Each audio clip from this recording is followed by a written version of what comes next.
Hey, everybody, and welcome to Elden Dogs. Elden Dogs. The podcast where we talk about Elden Ring, we talk about Elden things, and we talk about beer and stuff. Speaking of beer, let's go ahead and crack some beers here.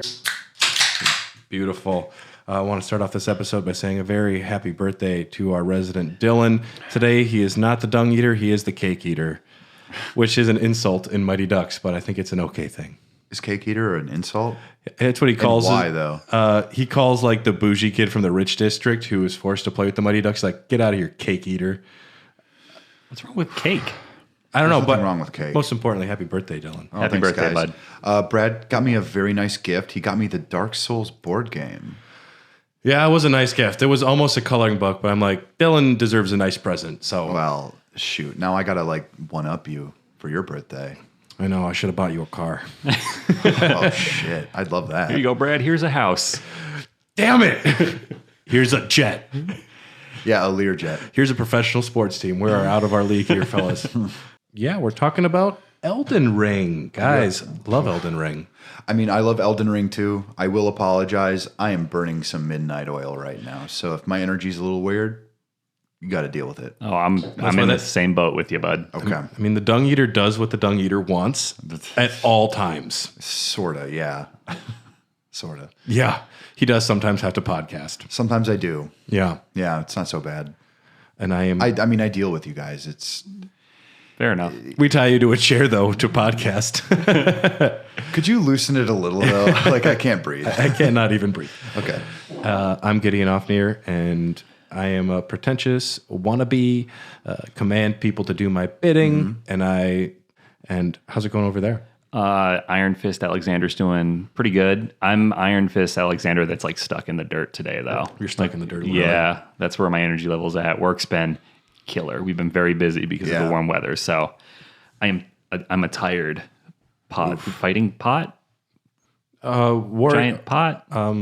Yeah. Warrior pot. Warrior pot? Yeah. Yep. A noble champion. Iron Fist Alexander, formerly known as Bach. Someone who eats a lot of people. You got to do what you got to do, though. Did you, before we get really started, I wanted to get an update on Tyler's quest to help every NPC. Did you find out what happened in Nepheli Lu yet?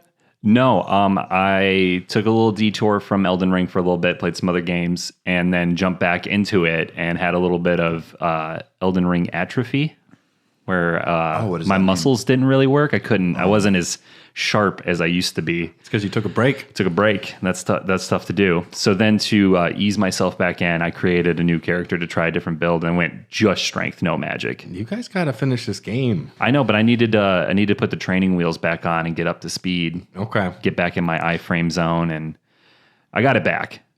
Yeah, I've actually been playing as usual a little bit more lately, and I feel like my dodging has gotten just on point. I am no longer afraid to fight any boss. Nope. I'm getting very good at tells, and I just love jumping behind a boss and just giving a little spank with my sword, and it feels good. I feel like Three hits, run away. Three hits, run away.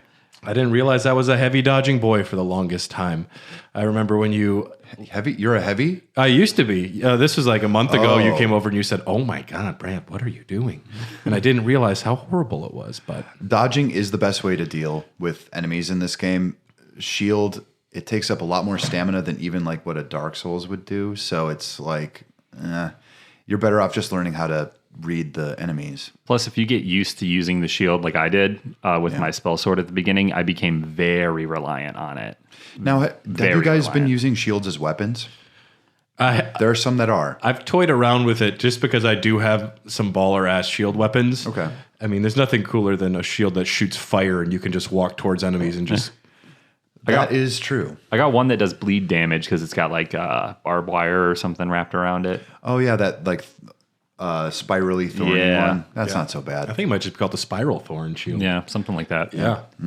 I used that for a while, though. But they phoned in the name on that one. Yeah. Then there's like the Knight in Flame Stance and all the other ones, and it's just like, I don't know, Thorny Shield. It's a thorny shield. Pretty crazy. Yeah, today we are wrapping up our discussion on the Limgrave area, which I'm excited to get all of Godrick out of our system, which it's a weird way to say it, but yeah. And yeah, we're going to discuss Stormveil Castle, and before we get into the castle, though, I wanted to discuss the golden lineage. This is going to be an important aspect as we wrap up locations, little areas on the map, because there are 6 major demigod children. Not all of them are children, but people that have the Elden shards, the shards of the Elden Ring, and they have these shards from a certain event that happened. And to understand what's going on in Limgrave, we need to understand who Godrick is, why he is, and where he came from. Godrick is a part of what is called the Golden Lineage. The Golden Lineage comes from Godfrey and Marika. They were the Queen Marika, and Godfrey, who was originally from the Badlands, and his name was not Godfrey. It was Horalu. And he was a wild man who, in order to quell the rage within him, he grafted the beast regent, that lion. So when you see Godfrey with that lion like grafted to his back, he grafted the beast regent to his back, which kind of subdued all of his rage. And so that was the first major instance of grafting, at least in the Golden Lineage. And I guess if you wanted to get technical, there's a lot of grafting that happens in other areas in other ways, but that's like where my grandpa did grafting, so I have 10 arms now. It's kind of comes from that. But too much of a good thing, right, guys? At some point, Godrick, you have 10 arms that don't do anything on your back other than just hang out. I don't know if you're getting stronger from those arms. I guess, though, if you had a really odd itch, that might be of assistance. I feel like there's like a General Grievous meme in there somewhere. What if they all had lightsabers? Yes, and they all just shake around. I feel like he's just a lonely guy, and he heard about the term peacocking, where you dress super outrageous to like get people to notice you, and he took it the wrong way, and he's like, I'll just make a tail feather of hands. Let's be clear. I wouldn't sleep with you if you had 10 arms. Well, here's 11. Godrick is definitely an incel. Yeah, that's what I'm saying. There's no way anyone fucks Godrick. Nobody likes Godrick. Nope. He's very lonely. His family has looked down on him from the beginning. Well, he has a lot to live up to. Godfrey was the first Elden Lord. Correct. Badass dude. And then the firstborn son of Godfrey and Marika was Godwyn the Golden. Named so because Godwyn had golden hair. Surprisingly, you only see Godwyn's relatively humanoid form in a couple images in the game. It's just him dead with the golden hair on the ground because he is the first one killed in the Night of Black Knives. He's the only non-Omen born of Marika and Godfrey as well. The other two are, of course, Morgott and Moog, who we've seen. Morgott, who goes under the alias Margit. And for fun. And Moog hangs out with the Dung Eater downstairs in the basement. They don't really hang out together, but they're both down there doing some weird shit. Okay, yeah. And you'll also see Moog elsewhere. But Godwyn was the only non-Omen child born. So imagine the most firstborn star quarterback kid, and you just like computers, and you have a hunchback. Yeah. Dad, I want to dance. I want to be a dancer. Yeah, it's a real Billy Elliot scenario. Why don't you be more like Godwyn? Yeah, a couple of nerdy twins that nobody wanted. Godwyn was responsible for ending the war with the dragons. There was a war with the dragons, and it ended with him fighting Fortisax. And rather than killing Fortisax, they just became best friends. Like, this is my best friend, the dragon, which sounds like a Pixar movie a little bit. Yeah. Which one is Fortisax? Which element does he wield? I don't remember. I don't know if I think we do fight you Fortisax. I will do a lot more. I don't know for sure. It's fine, but that'll be later. Yeah, this is a little bit more of an overview. When there will be a time when I understand everything about Grand Sax, Placidusax, and Fortisax. Today is not that day. No. They do become homies, though. The Night of Black Knives, Ronnie steals a part of the Rune of Death from Malekith and had the Newmans assassinate Godwyn. This was the Night of Black Knives. This was Godwyn's death is the first time a demigod or a god has been killed. And it's a big event. This event causes Godwyn's soul to die, but his body lives on. and has an inverse effect on Ronnie, where her body dies, but her soul lives on. Oh my God. That literally just makes so much sense. Yeah. Okay. Nope. You're really pulling some shit together for me because I don't do the deep dives. Yeah. And I mean, I went through all of Ronnie's quest line. I'm like, I don't know what's going on. She's a puppet. Yeah. She's a doll now, and I love her. Yeah. This is my girlfriend. She's a doll. Yeah, they're gonna lock me up in the basement with Margit. Yeah, exactly. Yeah, and this was possibly what she wanted to happen. She was trying to get out of the view of the greater will because it could kind of keep an eye on her, but with her body and soul separated, she was able to disappear and start working on her own machinations. But a part of this, Godwin had a body which was living on without a soul, and he became the first of those who live in death. His body was placed at the roots of the Erd tree, and bad idea. He carried part of a curse mark of death with him, and when you see death root spreading throughout the land, you see some of it. There's not a lot, but his poisoned living body has been absorbed into the Erd tree and is spreading some weirdness throughout the world. Oh, shit. Yeah, and those who live in death begin to worship Godwin. The leader of those would be a deathbed companion. Okay.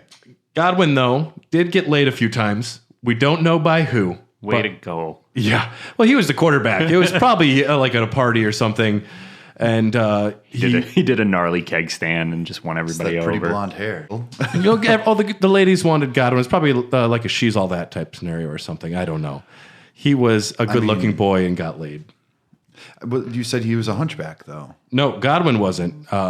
Margot and Moog were the yes. twins. The little. okay. They're like, we don't care what the twins do. We have the good one already. Oh, okay, yeah. So pretty. So Godric is descended from Godwin, who is descended from Godfrey. Mm-hmm. It is known as the Golden Lineage because it's like the firstborn, and it would be kind of the rightful claim would come down to Godric. If we really wanted to split hairs, as long as there were no bastard offsprings that we don't know about, which would be very George R. R. Martin, but we have no reason to believe that. If America is gone, potentially Godric would have the best claim. There is one other member of the Golden Lineage we do run into. His name is Godfroy. Godfroy the Grafted is in the Golden Lineage Everjail. This is outside of Lanedell on the Altus Plateau. It's just a reskin of the same. It's the same character essentially with a different name, but he's a member of the Golden Lineage who has taken to grafting. So Godric wasn't the first ding dong, but he is the greatest ding dong. Yeah. Yeah. So the shattering happens. Marika's pissed. She shatters the Elden Ring, and power vacuum. All of the kids start grabbing what shards of the Elden Ring they can. They scramble, yeah. Godfroy the Grafted led an attack on Lanedell during the Shattering. He lost and was imprisoned. That's where Godfroy comes from. Godrick the Golden, though, he managed to get a shard of the Elden Ring, and after she shatters it, we'll go into it. Yeah, he claimed a shard, and he was able to escape the capital. In the words of Kenneth Haidt, in the big lady's blouse. You'll find an item in Stormveil, but he disguised himself with the women and ran out. Really? Yeah, that's one of the reasons everyone's like, fuck Godric, man. He didn't even go out with his army with a big attack. He ran out with the women folk. I mean, he's a survivor. You've got to respect it.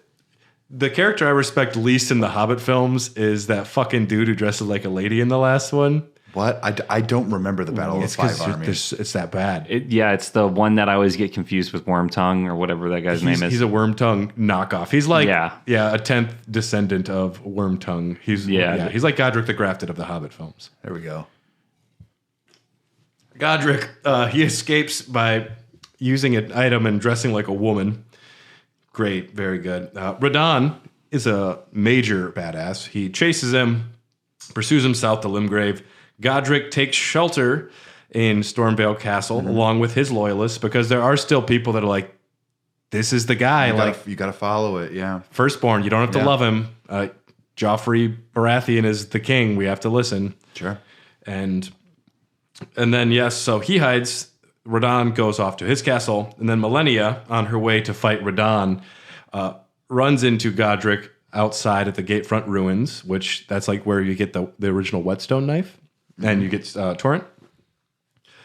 That's, he insults her. We don't know what he says, but he insults Millennia and then gets destroyed by her.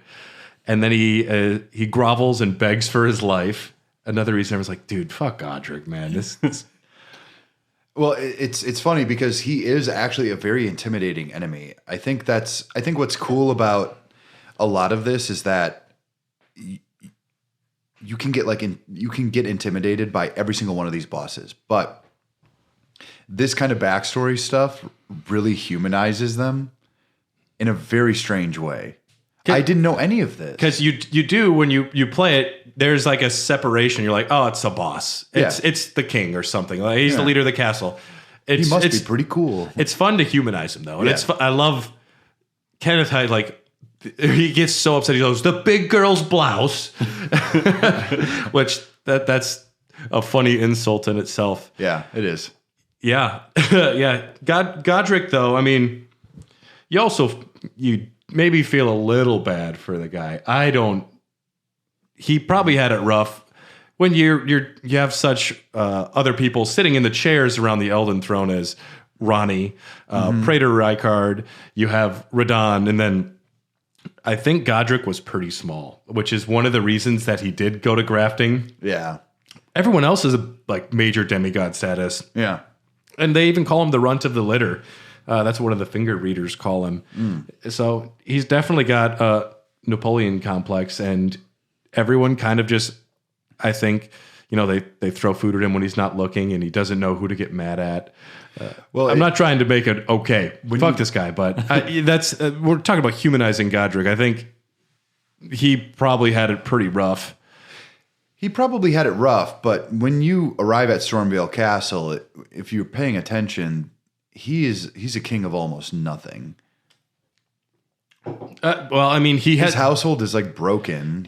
There's no love. There's no love. There's nothing. He doesn't like his only claim can be that he maybe can claim Limgrave, and that's not necessarily true. Then he doesn't really have a good claim to Limgrave, but he is the ruler of Limgrave. Yeah. Castle Morn down in the Weeping Peninsula. Yeah. Edgar was installed by Godrick. Mm-hmm.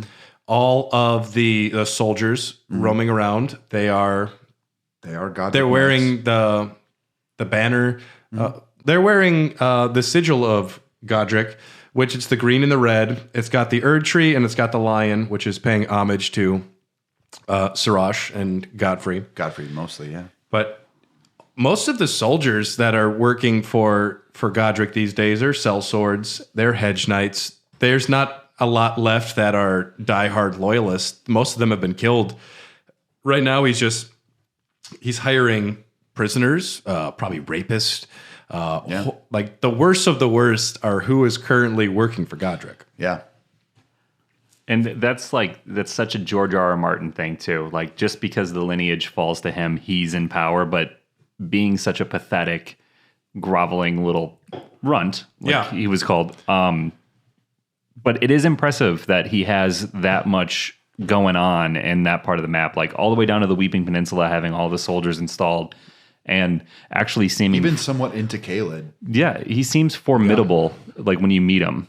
Yeah. And I do agree with you. He is like the ruler of the ruins when you get to Stormveil, because it's just like that place Limgrave is just so sad and depressing. Yeah. What is there to Limgrave? Limgrave might as well be just a series of ruins. There's not a lot of even for what this game could call like settlements or something like that. There's like no there's not a lot of glitz and glamour. In fact, it's a little podunk. It's kind of like, there's that Kenneth's Fort, and then Castle Morn. Yeah. And outside of that, the village that has been taken over by the Flame of Frenzy. The Mistwood Ruins. It doesn't. It seems to me like he kind of got like the backwater, like North Woods of Wisconsin type kingdom. And He's the king of Wisconsin. Yeah, I might as well be so. had he been a good ruler, I mean, imagine what Limgrave would be. But because he's such a Pompous little Shite.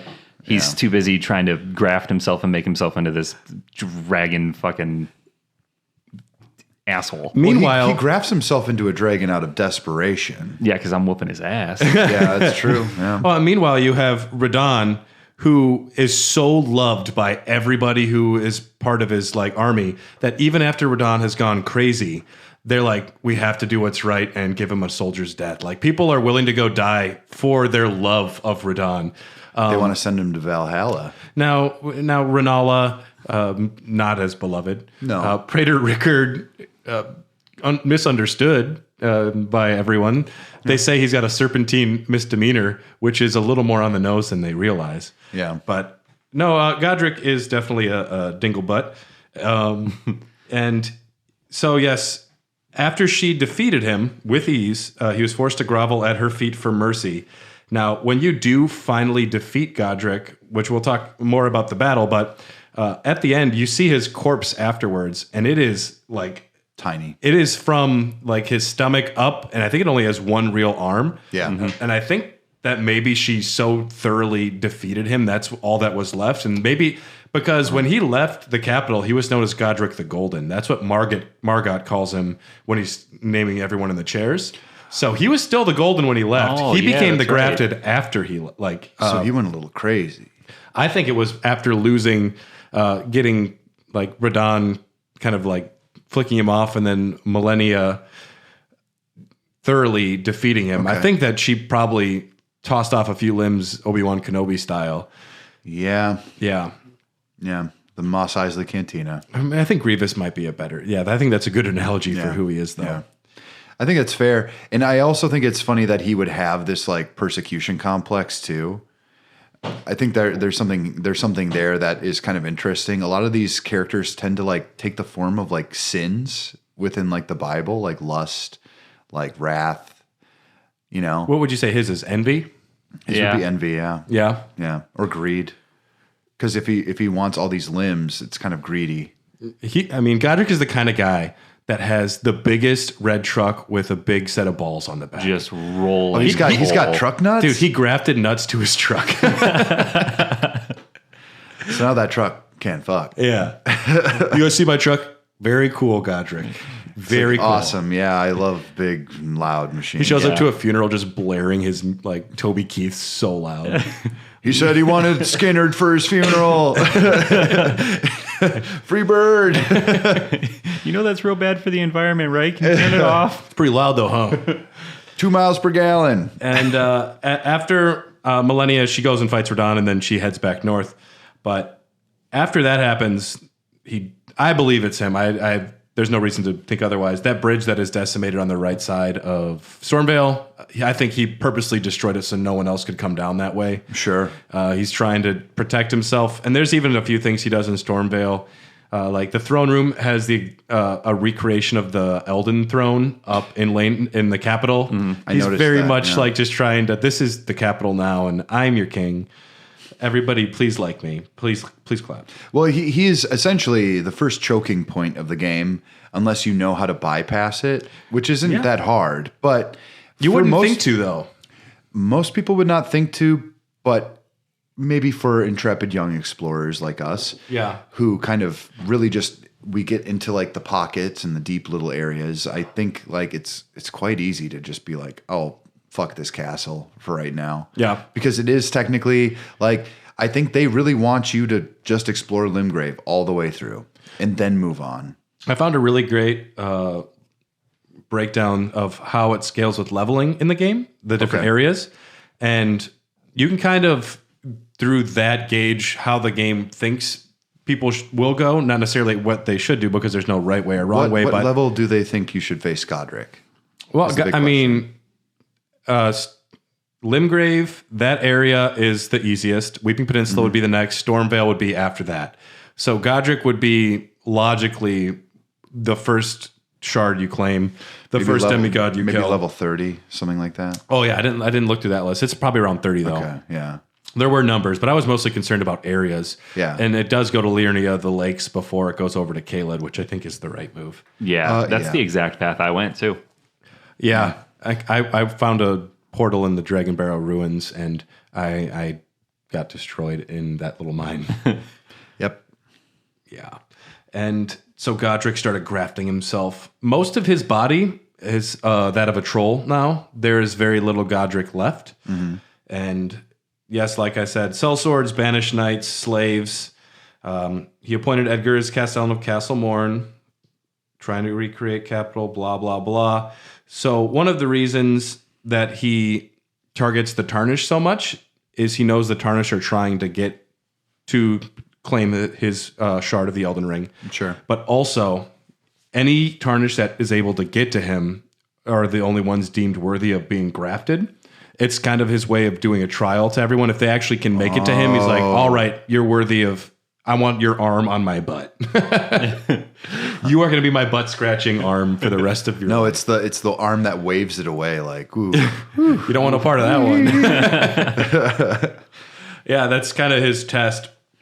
And as far as those grafted scions go, you find one at the very beginning of the game. And it absolutely decimates you. Oh, yeah. There are two other ones you can find out in the wild because he is sending scouts out. I've met him, yeah. Yeah, there's one up on Mount Gelmir, which good for you. You are way out there by yourself. Yeah. And then there's one wandering the Lake of Liurnia dressed as a lobster. But now hold on. What does that imply? Does he think that a Tarnished from the Volcano Manor could also be someone who could face him? It's possibly that. It's possibly him doing reconnaissance, trying to see where there might be weak points to get another shard of the Elden Ring. Because they all want it, but they're all afraid to lose what they have. Yeah, because they've all kind of like secluded themselves in their own region, and like he's destroying bridges. Like they don't want any part of anybody coming to claim their shard. Plus, it's got to be terrifying for him too, because the Tarnished left in the Weeping Peninsula. Correct. We established that last episode. So theoretically, he has an idea where they could come back. So if they're coming back, I mean, obviously he knows they're coming back. He sends the grafted scion after you.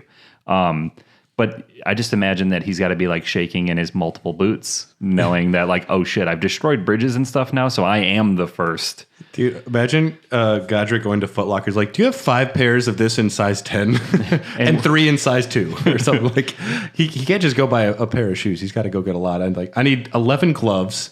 Now listen. If they work on commission, they're going to do great. Yeah. That guy's like, oh, Godrick's back. Yeah. I also make him feel cool. Oh, you're so tall, Godrick. I like These nice new Jordans just came in. Were those nuts on your truck? I like the thinking Very too cool. that he grafted like 15 legs on with feet and then couldn't even get like the same size shoe. Like he didn't plan that far ahead. How many wieners does he got?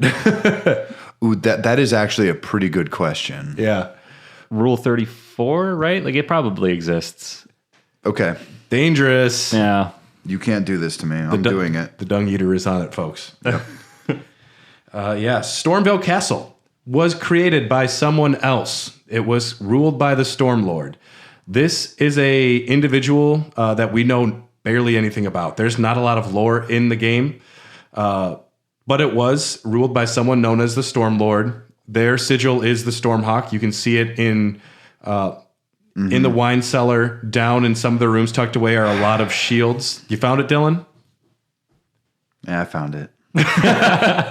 All right. In the most PG way, describe the horrific sexual thing you're looking at. It's actually very well illustrated. It is Godrick having sex with Millennia. I want to see a body pillow of Godrick. Hold on. It'd be the least comfortable body pillow ever. Hold on. Here we go. Oh, boy. Okay, so there are only 3. But it does That's exist. not Godrick, though. One of them's Godrick. This is the only Godrick I could find. Now, everyone take a look, you Lou. Okay. There's not a lot of Godrick showing, which is smart. I wish I could read Japanese. It's probably just like moans and like, oh, babies and stuff like that. How do you feel about this, Tyler? I mean, Godrick is one of the only people that could QP a lady by himself. Oh, man. Now, he's apparently got It does imply that he has many penises because actually, if you notice right here, they censored out the other penises on the side. I'm going to go ahead and say, though, this might not be canonical artwork. I believe it's canonical. You believe this is an official piece of art? Yes. I mean, there's no way of knowing. But we can say confidently that the man addicted to grafting has probably grafted a couple extra dicks on there. I mean, it's like Ed Gein gone wild. Ed Gein gone wild, 18 and older only. Ed Gein didn't want more penises. No, but like he's like, I'm gonna have 10 vages. He mostly just wanted his mother's. Here's my nipple belt. I was just gonna say, have you seen my nipple belt? Yeah. Except Godrick could be like, yeah, well, I actually have it grafted onto me. Look at all these nipples. Mm-hmm. Back to Stormveil. Of course. Yeah. The castle was built around the same time as Castle Morn and the Bridge of Sacrifice. We can tell because it's got the same brickwork, the same design. Mm-hmm. And so, yeah, at some point, though, Godrick took it over. The Stormlord was defeated. The Stormlord could potentially be a dragon.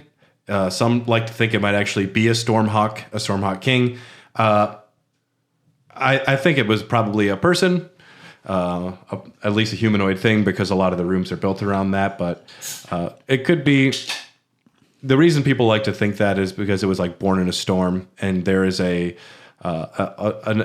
area you'll discover later and explore which is inside of a storm. So it could at least be related to dragons somehow. But the Stormlord is a character I'd like to know more about, but sadly we will not. So Stormveil Castle. Let's get into it. You get to the main gate after you defeat Margit, and after 50 tries. Yep. Very easy battle. No one had any issues. I honestly did not have as much trouble with Margit as everyone else did.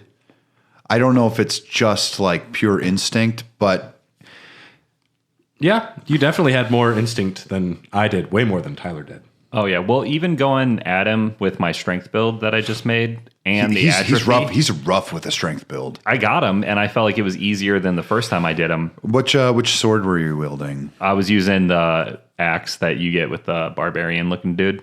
Okay. Which is a really good axe. It can carry you for a while. I didn't want to do the samurai because I feel like that katana was going to be kind of cheesy, because it is a great katana. Yeah, I like blood loss. I know, but I was... When you can get a boss on blood loss. I was trying to get back in the groove, and I wanted something that was going to be like super challenging. Mm-hmm. And plus I felt a little big for my britches, because I was like, I've been here, done this. Let's get it done. Yeah. So you get to the main gate, and it's closed. There's a door open right to your left. And there's a guy, hey, Tarnish, come talk to me. His name is Gatekeeper Gostok. And you guys remember Gostok, I'm sure? Mm-hmm. He's like, I'm going to help you out. I'm such a good guy. You don't want to go through the main gate. He's like, I could open it for you, because his job is just to like yell, open the gate. And he's pretty upset. If you look at his character, he is missing his left arm from like the elbow down. Historically, you would lose part of your arm or your hand if you were caught stealing. So it's potential he took something that he wasn't supposed to, and Godrick punished him. Potentially his arm is his butt-scratching arm now. I was going to say, I know where that arm ended up. It's actually Godrick's wiener now is his arm. Oh, gross. But he says, I'm going to help you out so much. Just check out this little back door. They don't know about it. You can sneak up the backside. Did you guys know that Gostok is fucking with you the whole time? Mm-hmm. No.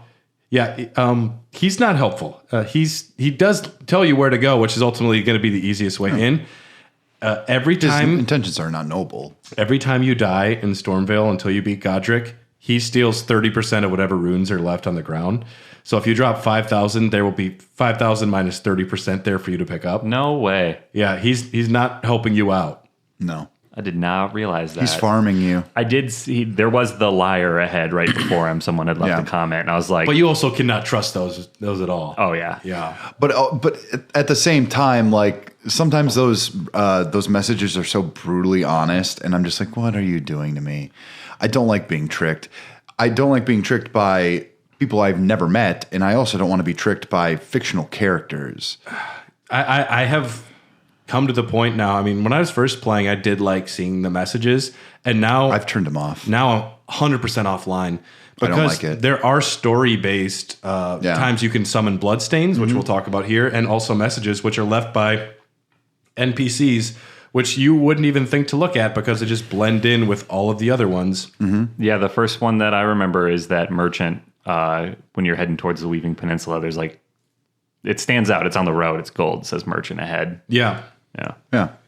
And there's one outside of Fort Haight, which says now open for business, and it's right outside of a merchant spot, and that one's just supposed to be there, which is like, great. Finally, one merchant who's trying to advertise that he is in the middle of fucking nowhere. Absolutely. Yeah. I'm back over here off the road where no one would look. I still missed him. You missed the guy in Mistwood? The first time I played, yeah. Okay. He doesn't sell anything great. You're fine.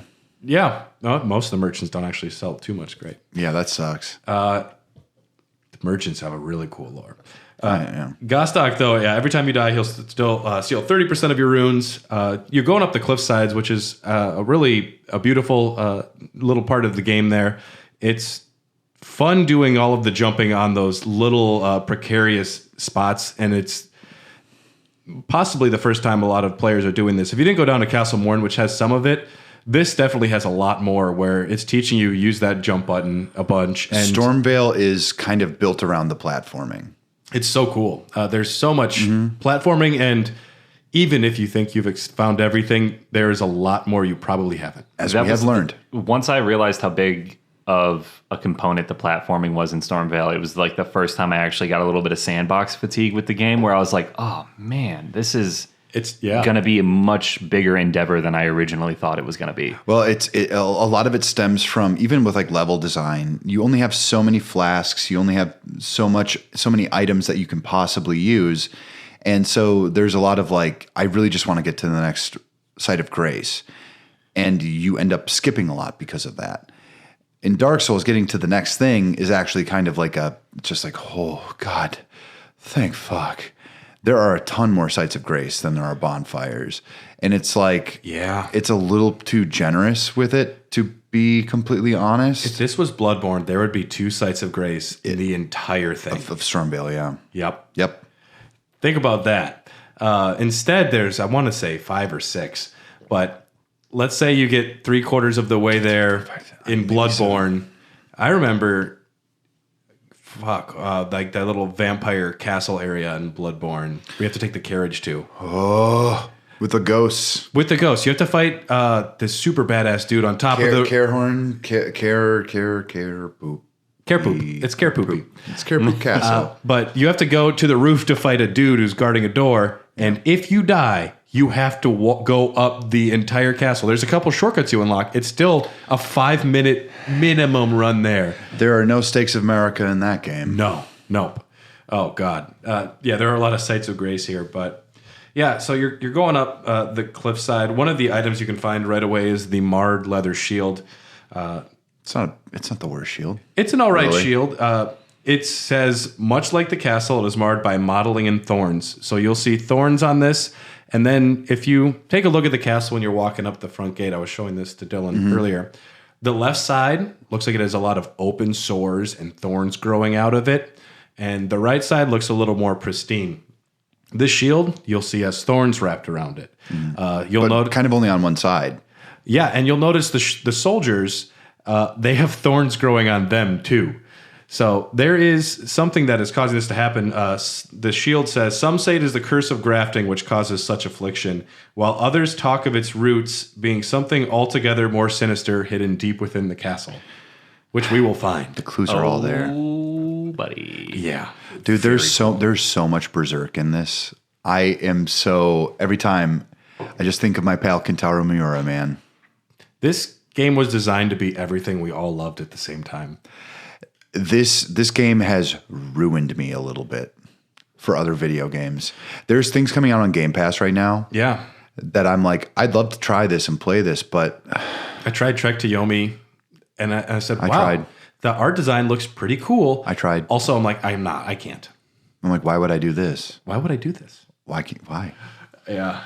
I played another game for almost 5 hours today, which, wow, I am playing other video games again. It was a huge step. But we are a video game podcast, and we all agree that one video game for the past 4 months has been the most important thing to play in our lives. we very quickly said, yeah, we should do 20 episodes on this game. Yeah. And it's I do not regret it for a millisecond. Imagine January is going to roll around. We have to talk about a Mega Man lore again. I know I can't. Well, I'm excited to go back in with my mind just being totally rewired to Oh no. something worth talking about. So it'll be very fun. Like, all right, guys, Zero has been dead for 2,000 years. Those games are hard as shit. Yeah, I'm excited to talk about those. Oof. I lied there very well. Yeah, so you'll come up on this cliffside here. You'll discover again some of these beautiful birds. The Stormhawks. The Stormhawks, which were at one point like the sigil of the castle, beloved animals. Like this, it's like dire wolves for the Starks. Like these animals are treated like royalty. There is some asshole who is shaving off their legs, attaching knives to them. And I was showing this to you earlier as well. They have chains attached to their wings so they can't fly too far. Like their wings are like kind of clipped together so they can't go long distances. Mm-hmm.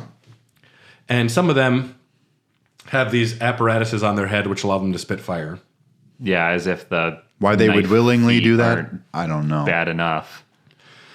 They adapt though, man. They are they know how to use those knives, those fucking assholes. A very underrated Ash of War, by the way.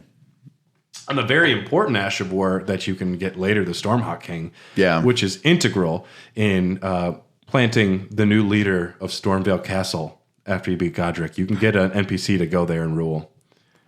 Oh my God. I think Tyler can't. Tyler can't. No. You shouldn't help NPCs, Tyler. Damn. The Yes Man route is... Jim Carrey made it look so good in the movie. I wish they remade Yes Man as the worst fucking like schlocky X-rated film ever. Like, yeah, I'm in. He would just get into some bad situations. I went to film school. I can make this happen. He just dies of a heroin overdose. Yeah. You want it? Yep, I'm in. Yeah. Let's walk down this alley. Okay. Okay, yeah. Should I look up Rule 34 Godrick? Yeah. Yeah, do I it. mean, I was was gonna it was going to happen.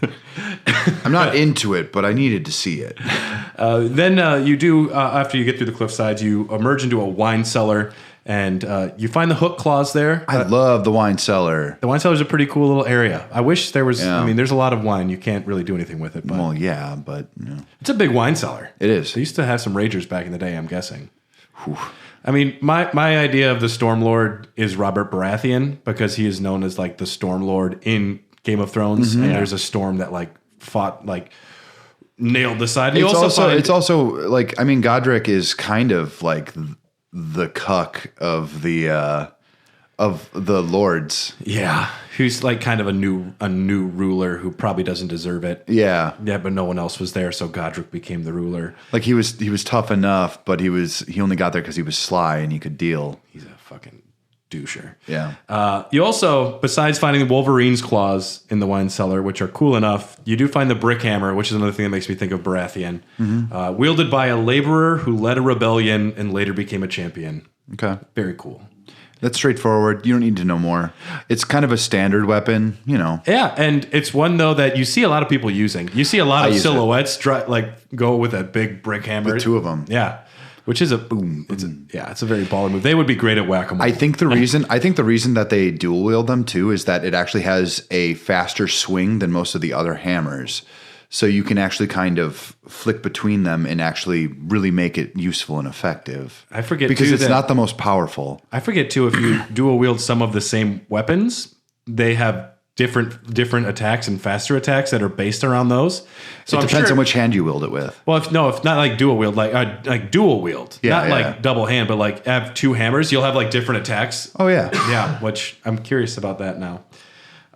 Yeah, in the wine cellar you'll find those two items, but then you'll eventually go to a door which will lock behind you. Mm-hmm. This is Gostok. He is locking you in there. You hear him laughing. That bastard. He's a bit of a Patches type. He seems so nice. You'll be locked in this room, and you're going to have to fight a banished knight, potentially will catch you off guard and get you a couple times, but not too difficult. You can kind of see him even without the lantern. If Yeah, it's not the darkest, but it is a little dark. it more or less, it's kind of like a survival horror element. Yeah, you guys can speak for yourself. That guy scared the living shit out of me. Really? I was Okay. not prepared for it. I got killed carrying a lot of runes. I was very angry. Yeah, well, and then How many at the time? I don't remember, but it was a lot for like early game. Okay. and Godrick goes in there and grabs 30% of them. And I didn't know that. Yeah.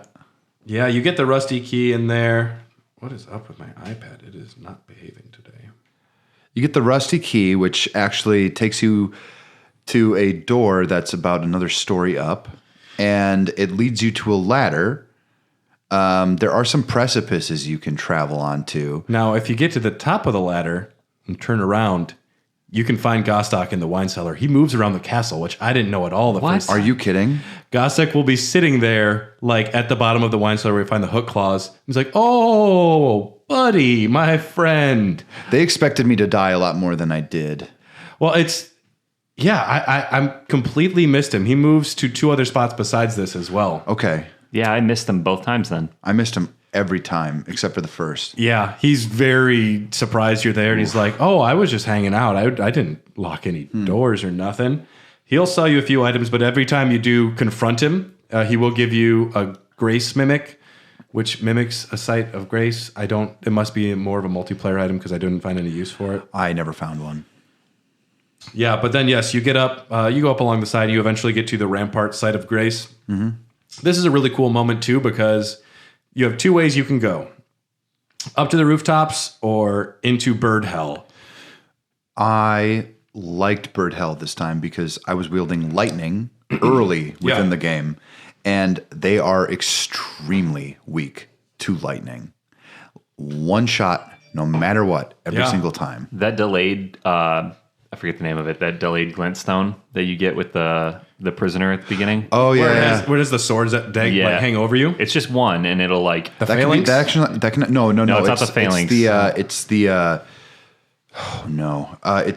something glintstone. It's the glintstone shard I think, or maybe? something like that. Yeah, so you summon the sigil and then you can move around and then eventually it'll just fire. And it's like a 2 or 3 second delay. It is maybe the best early spell in the game for a sorcerer because if you fire just a straight glintstone pebble, the enemy will dodge it. Yeah, but you can If it's draw delayed. aggro from the Yep. bird after you cast it. So you cast to get close, and the bird will come for you. And right before it hits you, if you time it right, it'll delay the bird's attack and give you an attack of opportunity. If we're going to go D&D, like if I can pull that out of my think it's fair enough. pocket. Which you want any advantage you can over these birds because not only do they have sword feet, they have giant flame barrels that they are going to toss at you. Yep. If Donkey Kong had flaming barrels, that would have been a more difficult game. Yes. And so, yes, we just fought those evil, terrible monster birds. And then you go off to the left rather than keep going down the regular path. And there's some super sketchy jumping. Did y'all find this? I did it right away. That was my first path. Yeah. Because there's the 3 birds, and you go up that little area, and then... I think I was feeling adventurous because I didn't have a lot of runes on me, and I was just like, Are you talking let's just see. around the tower? So when the you- when real you- when you- thin ledge. right past that site of grace in that maybe livery, maybe we call it that. It's kind of like a kitchen almost. Yeah. When you go out, there are some sandbags essentially that lead up to the side of there, and I was just like, well, they're telegraphing this to me. I must do it. Yeah. And so that's exactly what I did. We're did talking what- about the one where you go way down. Yes. Not the rooftops. Rooftops. Not the rooftops. Oh. Right next to where the 3 birds are, you can jump off. Oh, I and didn't do that. There's super narrow jumping all the way down. Near the church? No, this is before. Okay. And then, so you're going off the side of the castle with very little jumps to make. Oh, okay. And eventually you jump down to this big land of mass, a landmass, and it drops, it breaks apart, and you fall way down. Down there, you can find, what do we got down here? Exploding birds. You find a Crucible Knight down there. Fun. One of the worst, most difficult enemies. The Crucible Knights They served Godric, the first Elden Lord, so that's probably why he is here. You get one of the aspects of the Crucible, which is a pretty rare spell that you can get, where you just grow a giant horn on your shoulder and you ram people with it. Oh, fuck, I missed that. It's pretty cool. That's mostly the reason you go down there, and then you can take an elevator back up to the Site of Grace, because you'll notice there is an elevator in that room, the Rampart Site of Grace, which you don't know how to use. That's where it comes from way down there. Oh, all right. Yes. And yes, but we can go up to the rooftops now. All the way up there, there's a bunch of sleeping dudes and a guy with a horn. And that's where the sandbags are, because that's where I went. Yeah. And it's one of those moments where you're like, I think I can make this jump. And then eventually you just keep going, and it has to be made purposefully because you're getting so far. But one of the things that impressed me about it is usually like these shortcuts are a little more like concise, but this one kept going almost to a degree that makes you like very hesitant. Yeah. You're just like, okay, well, I'm so afraid in this game sometimes. I'm like, where's the gatekeeping? Who's going to keep me from not making this? Because I feel like I can. There is a gatekeeper and he's stealing your runes. Exactly, yeah. Yeah. I don't know. You get worried you're so far ahead, and you're like, did I miss stuff? And have I gotten too far? Yeah. And then you know you're at the end of the game because you're at Raya Lucaria, and it's the end of the game. Yeah, the platforming I crafted so much soft cotton. I used the cotton a lot. It makes you quiet, super sneaky. Wait, tell me about the soft cotton. This is something I didn't do. Oh, yeah. Do you found any cotton wads in the wild? Yeah. Well, you can get a cookbook or a workbook or whatever the hell it's called, where you can craft the cotton. Into what's the item called? I think it's just called soft cotton. Okay. And you just put it in your shoes and you're quiet? Essentially, like he crouches down and like makes a fist, and it goes like, whoop. And then it reduces fall damage, and it makes you super sneaky. I like that. So when I discovered that I could do that, I was like, oh, all right, sweet. Because I was getting rocked by all the NPCs. Yeah. You're kind of like you play like a MacGyver a little bit. You're definitely doing a lot more crafting and I like the crafting. Items. Yeah. I'm a big cracked pot guy.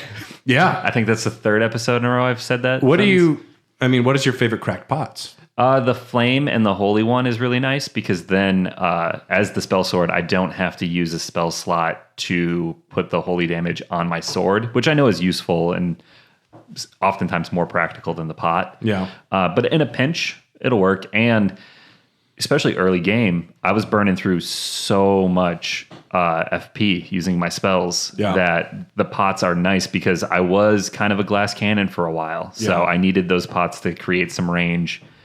And I even get crazy with it. I even do the rope pots. Throw them behind me. I like that. Yeah. I just run around and throw shit.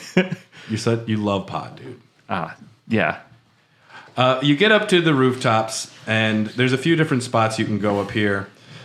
If you go all the way up, which is kind of a weird way to go, you can climb up to the tip top by jumping roof to roof. And there's a certain area you can go way up where you're surrounded by eagles at the very top. Yeah. I've never done this. It feels very Assassin's Creed. Oh, yeah. Okay. It's like a big nest up there. I feel like it's an homage to Assassin's Creed almost. And they almost dare you to jump, but you'll die. Even with the soft cotton, I was like, nah. And another thing that makes me think of it is you find the claw talisman, and the description is... Oh, right. The two towers. The two towers, yep. Yeah. You find the claw talisman, the description is, the assassins of Ravenmount are killers by trade.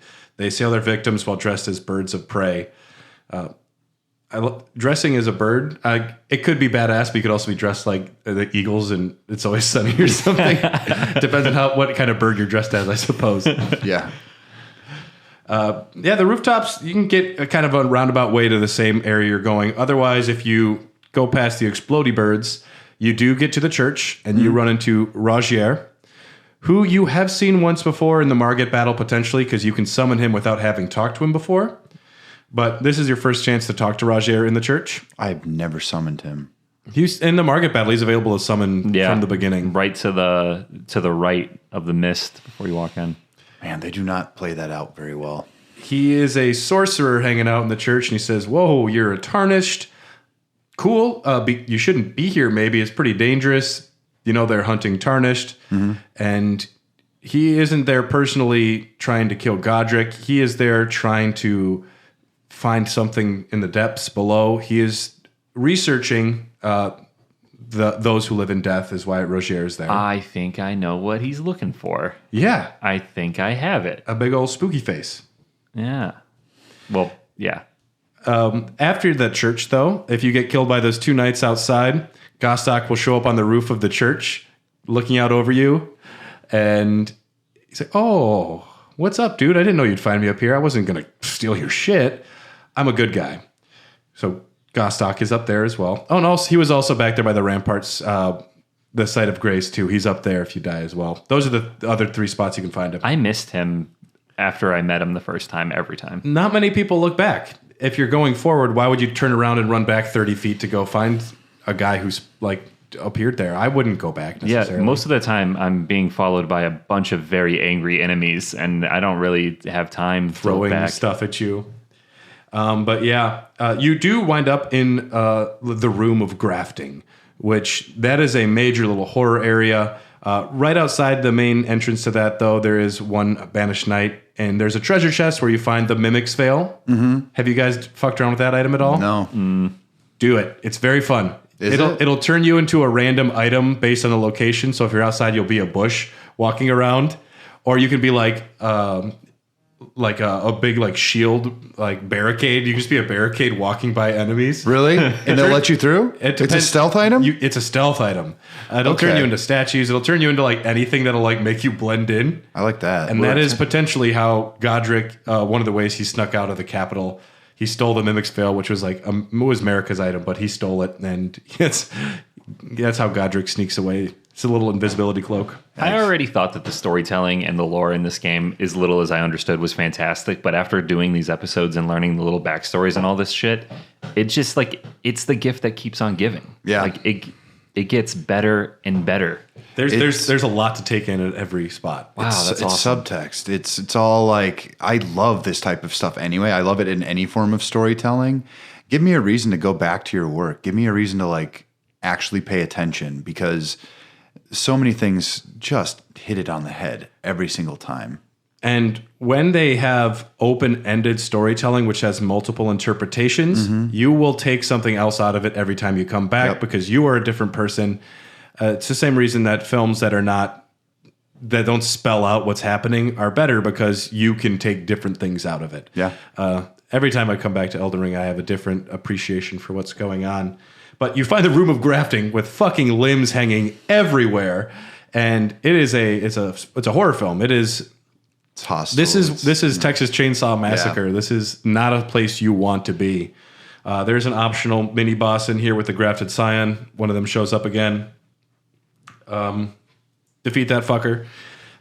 Next to that room he is in, you find a pile of bodies with a couple of doggies out there. And there you find the Chrysalid's memento. This memento is Roderica's friends who went ahead of her. And this is nothing I've ever gotten, because I usually go out around enough before I go to the Round Table Hold. But if you're able to get to here and take the memento back to Roderica when she's still outside the castle before she moves to the Round Table Hold, she goes in the castle. And you go back to that spot again, you'll find her red hood on the pile of the bodies. Oh. So she actually will go in there and die and then go to the Round Table Hold. And that's the only way you can get her crimson hood, is that way. Oh, okay. I missed the hood. Yeah. Into hood. Also, right around there, you can use one of your stone sword keys. You can get the iron wet blade, which you can use to change affinities on, I think, just better weapons or different weapons. The iron wet blade is there with the stone sword key.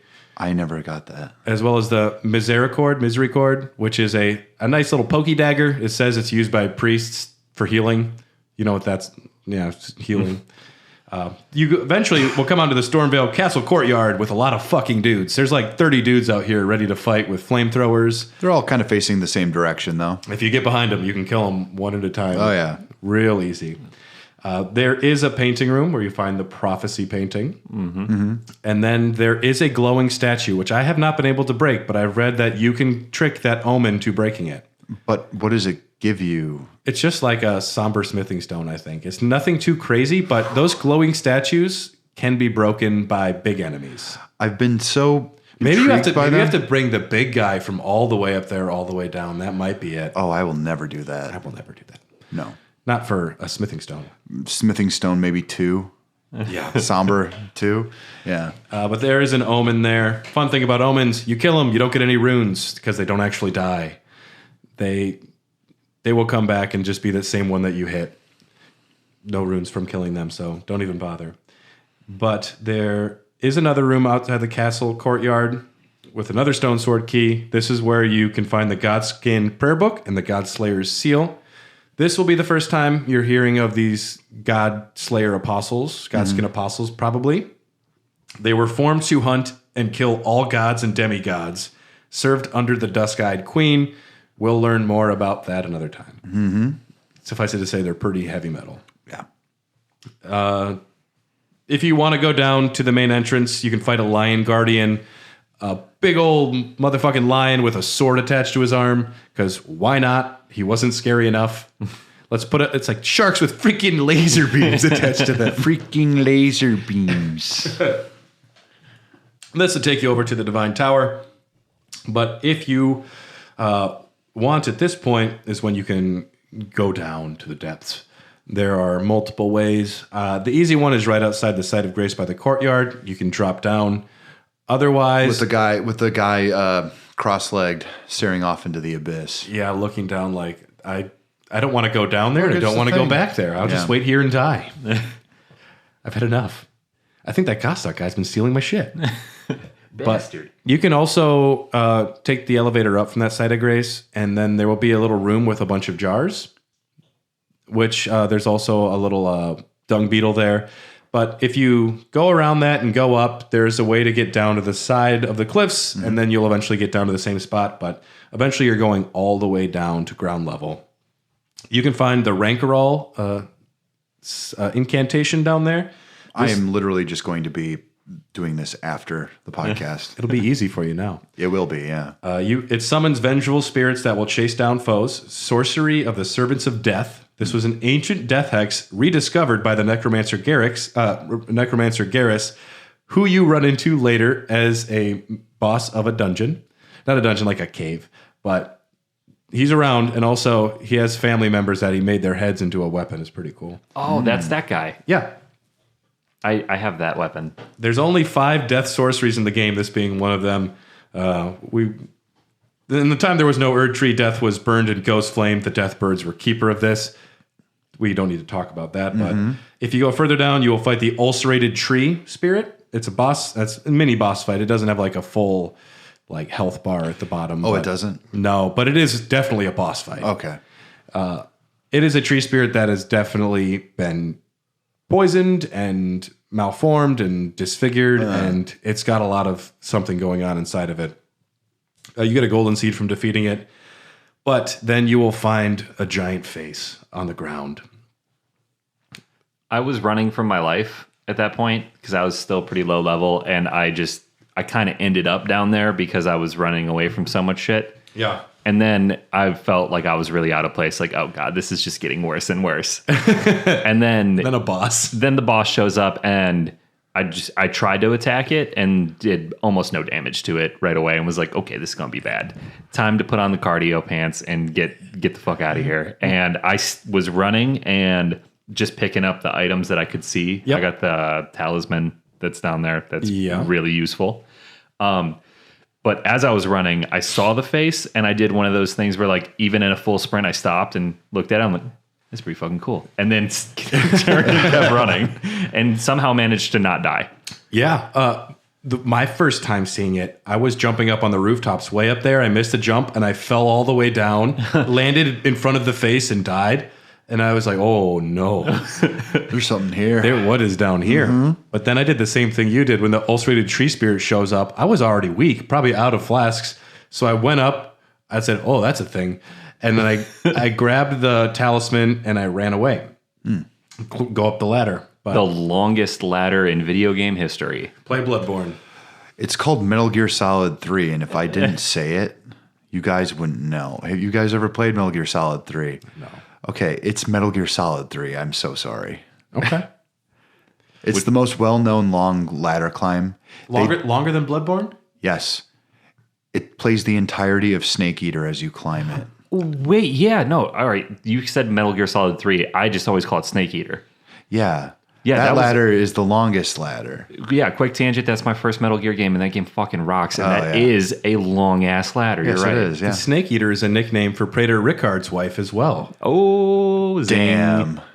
She's going to eat that whole snake, I promise you. Oh, shit. This giant face, though,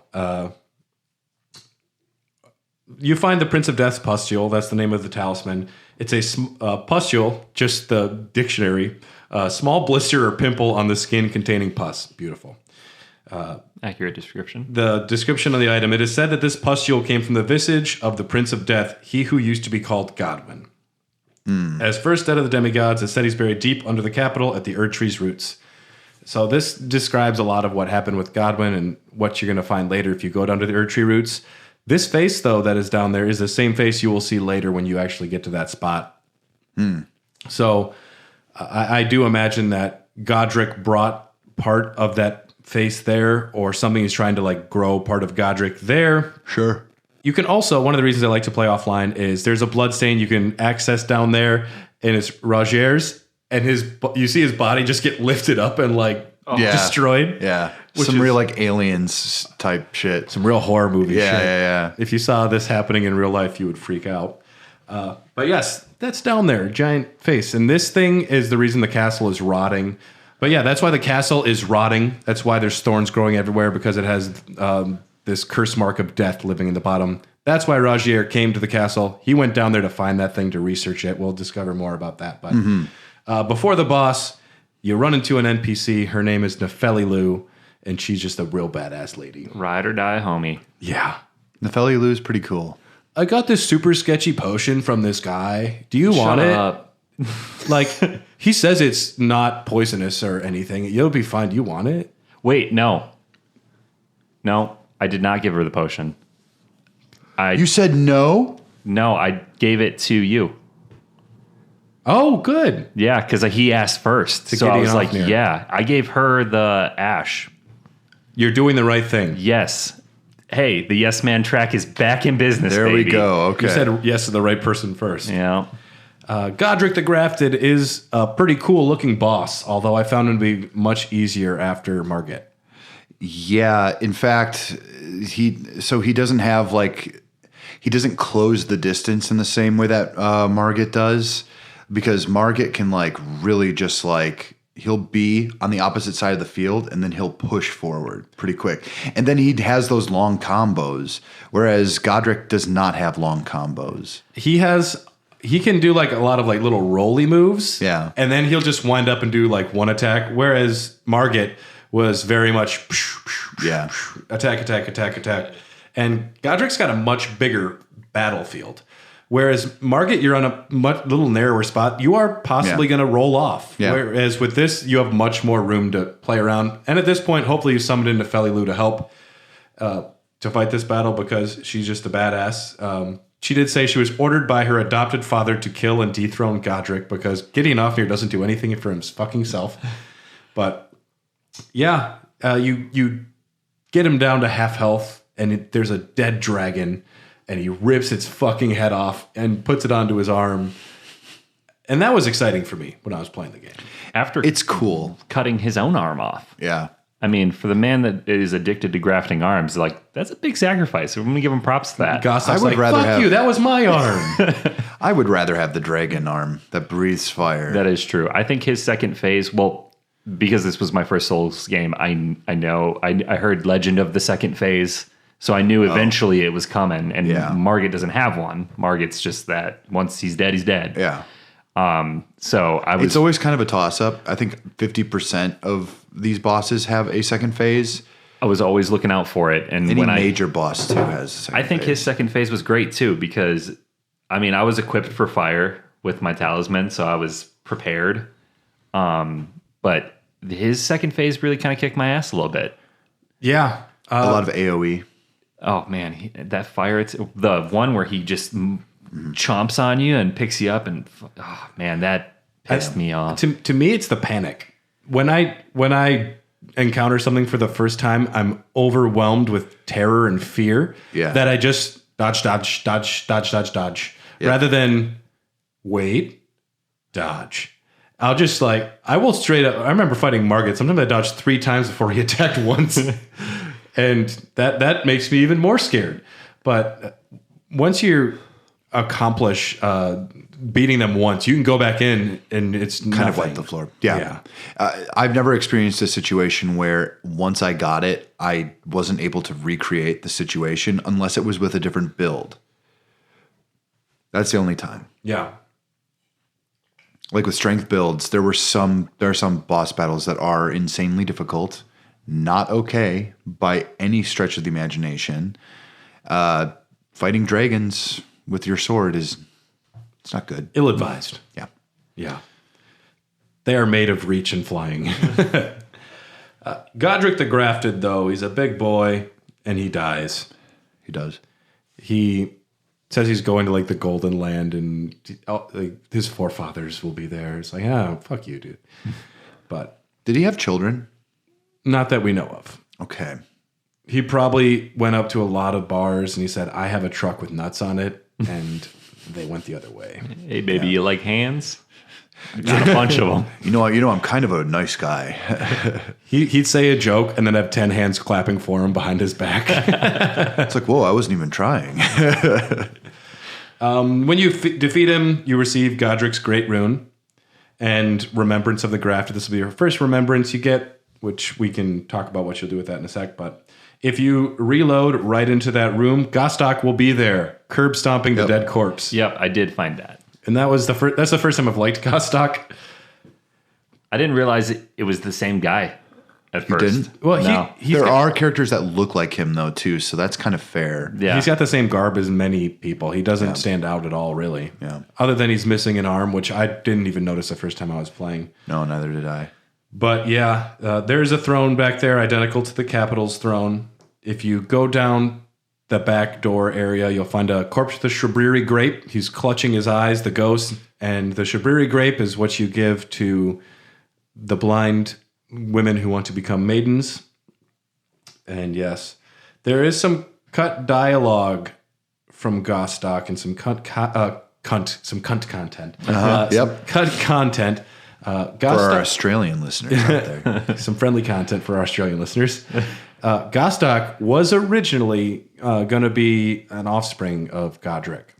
Oh, like a little bastard child. Yeah. That's cool. Which might be one of the reasons he hates him. It was removed, though, but this was cut content. Oh, wow. Okay. So fun to think about, but not canonical anymore. Would it technically be his child if he's grafting on everyone else's nuts? If it was someone else's nuts, we don't know the rules here. I know the rules. It can't be so. It's not your genetics.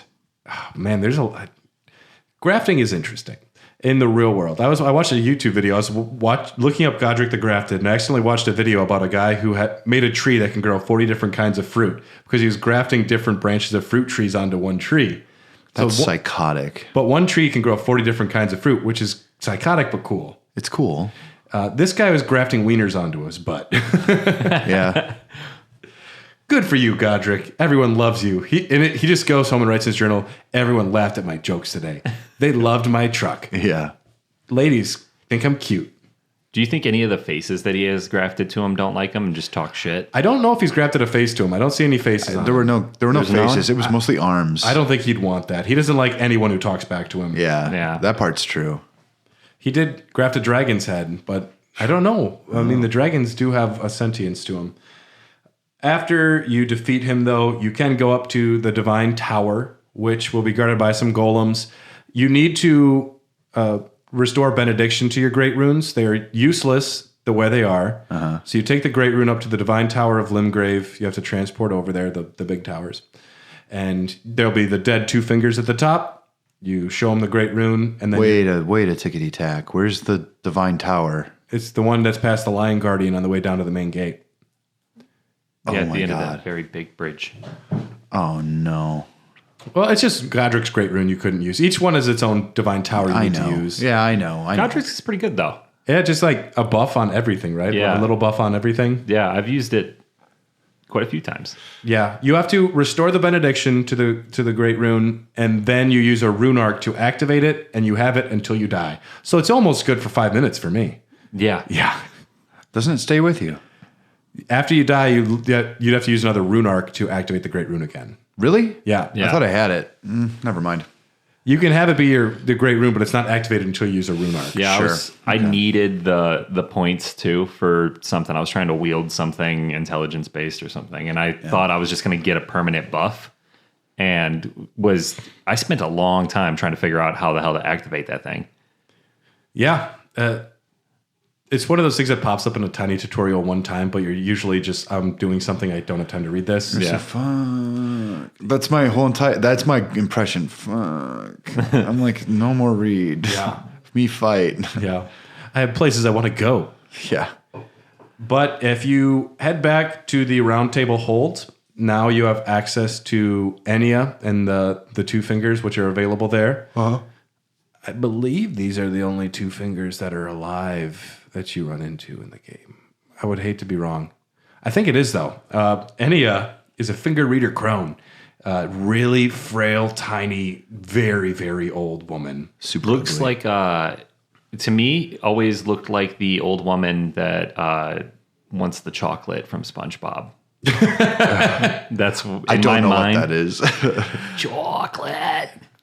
I think I know what that is. Regardless, I can see what a SpongeBob animation of her would look like. Yeah, It would be I can very see exciting. it. Every time I see her, I'm just like, These finger reader crones, they know how to interpret the subtle movement of the two fingers.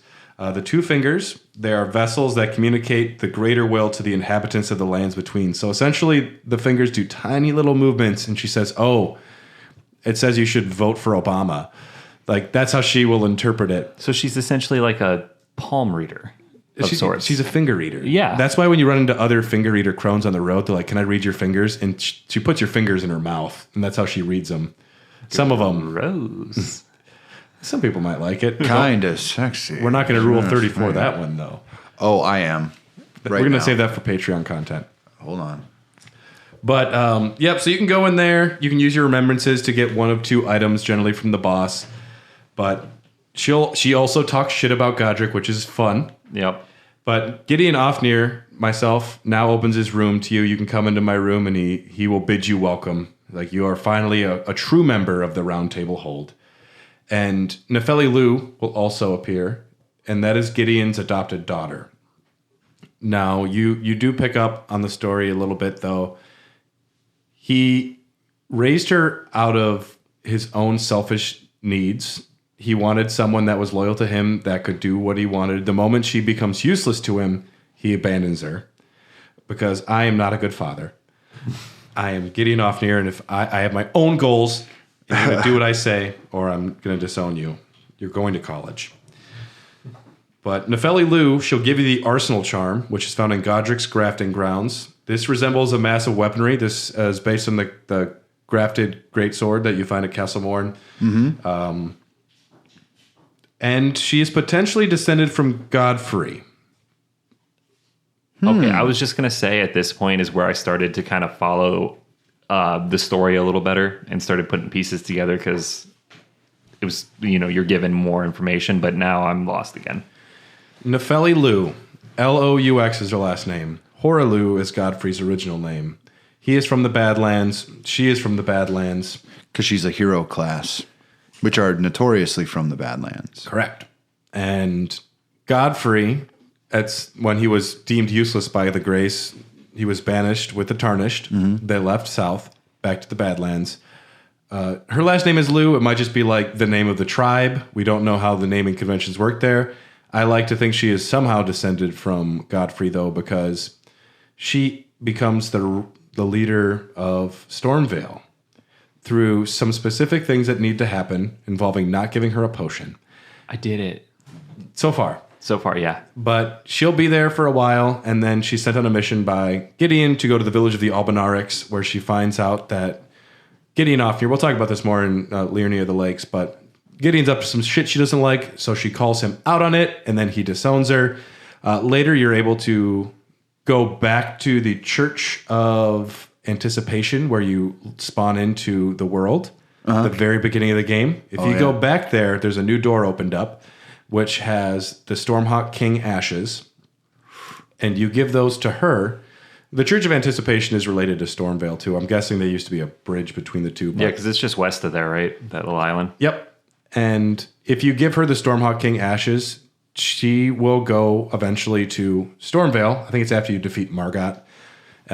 She goes to Stormveil, and Kenneth Haight will be there as well as Gostock if you haven't killed him. They'll all be in the throne room hanging out together. I need to go back because I've been waiting. Kenneth has been... I can get knighted now, maybe. That motherfucker owes me. This was patched in. This wasn't originally in the game. Really? The culmination of their story. Oh, okay. So, yeah, Nefeli Lu will become the leader of Stormveil, the Lady of Stormveil, which is kind of cool. All right, well, I know what I'm doing when I get home. There you go. One other thing we need to talk about, though, before we leave is Sorcerer Roger. We're going to talk about the conclusion to this poor homie storyline. You'll find him. Sounds like he was a bit weak and he couldn't get good. Is that your D impression? The what?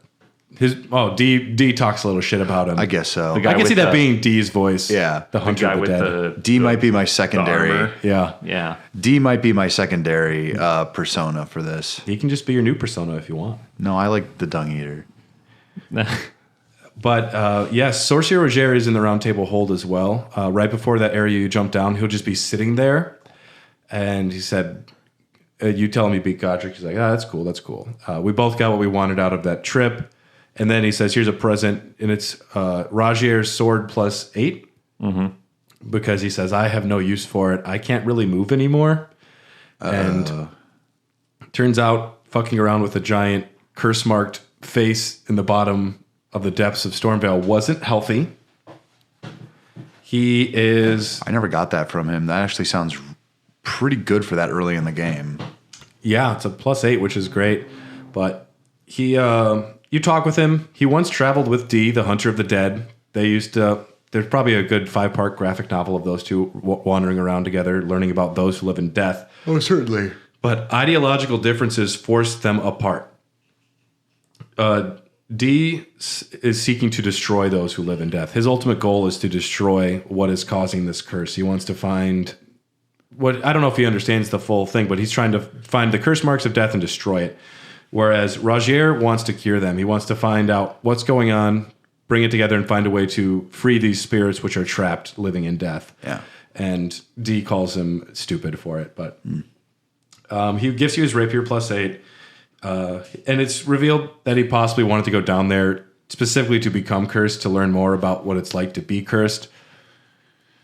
Not a good move. It's not a great choice. He's doing the yes man thing in a bad way. I thought he was down there I thought he was like touched by death, and I thought he was down there looking for the talisman that I got. No, he was there before you, because you'll find his bloodstain there right away. I didn't see the bloodstain, so when I came back and... There are many bloodstains in that area, though. If it's offline, though, you'll see it for sure. Yeah.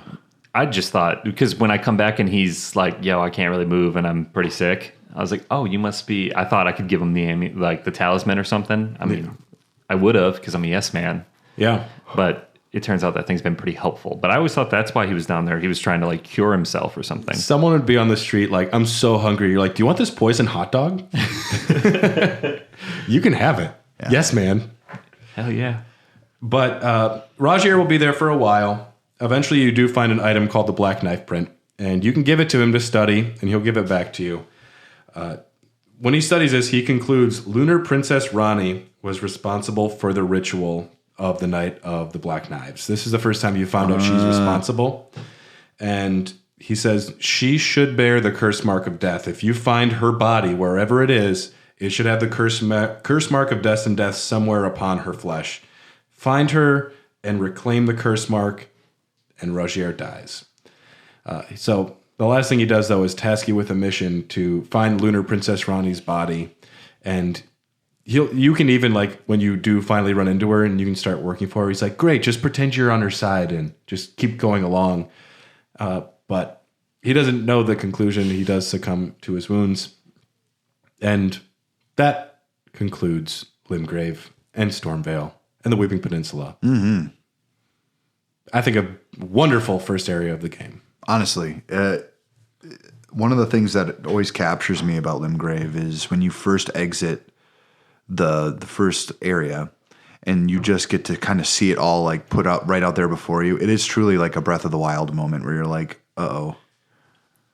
And the game manages to give you like 5 of those, which is amazing. Yeah, it's kind of wild. I think everyone can learn about level design from this. The amount of Sheer everything, the exploration, the depth of every location built into this game. I know. I was just riding around, just kind of exploring Learning of the Lakes to get ready for the next episode. And there was an area I definitely just rode through once and didn't pay attention to. I was like, this is brand new to me, which is exciting. Yeah, and Limgrave was great because, I mean, it's a nice opener to the game. And as I progressed on and eventually got my shit rocked by some boss somewhere outside of Limgrave, I always came back home to like level up a little bit, retool a little bit. But then just when I thought I had found everything, like even getting to like Volcano Manor and then bouncing back to Limgrave, because I'm like, I'm sure there's some catacomb somewhere that I missed. And sure enough, you find something. So there's, they managed to pack a lot of content into an opening area. And I'm sure I'm missing stuff still at this point. I was very surprised to find out there were 3 areas I missed in Stormveil Castle when I was getting ready for this a couple weeks ago. I'm literally going to explore them when I get home. So, Yeah, it's fun. I guess before we leave, I want to call out one enemy that is in Stormveil, which you don't see many places. It's a giant fucking vampire bat just hanging upside down.